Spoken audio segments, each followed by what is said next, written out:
Kasashen Afirka ko in ce kasashen duniya babu kasar da aka rena wa mutanen kasar wayo irin Najeriya.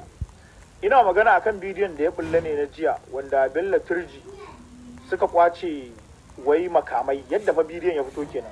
Suna ihu suna alfahari cewa sun kwaci motocin sojoji guda 2 da makamai a ciki.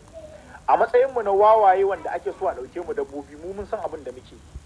Idan za ka fito ka cire tsoro ka faɗi gaskiya kana gani kai ka san kai ma wayannan mutanen makamai aka yi da wayo. Ka faɗi gaskiya Malam Aminu, amma ƙarin bayanin da nake so zan ɗanyi a nan shine babu wanda ya raina ma mutumin arewa wayau, sai dai in shi mutumin arewa ya raina ma kanshi wayau. Hasali ma duk Afirka ko duk Najeriya babu mutumin da yake alfaharin cewa yana da wayau da ilimi irin mutumin arewa.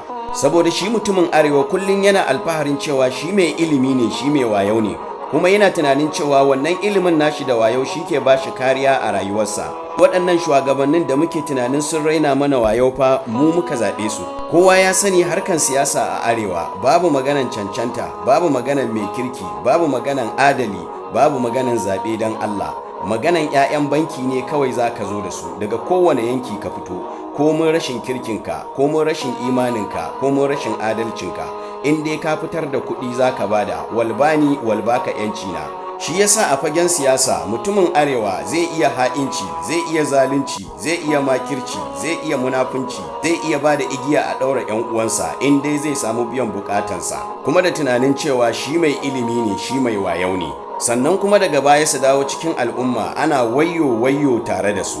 Duk irin wannan wayewan namu da wayen namu ya jefa mu cikin irin wannan halin ha'ula'i da muke ciki a wannan yanki tamu ta arewa. Kuma shi mutumin arewa ya kyamaci ka ce mishi ya koma ga Allah a yi ta tuba da addu'o'i, a'a ya fi so ya ce maka kawai a yi zanga-zanga.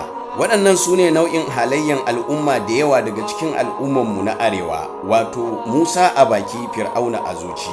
Mutumin arewa kenan mai wuyan gane hali, daga baya ya zo ya ce ana zaluntan shi bayan cewa shi ya zaɓi waɗannan shugabanni bisa ha'inci da son zuciya. Kada mu yaudari kanmu, Allah ya sa mu dace.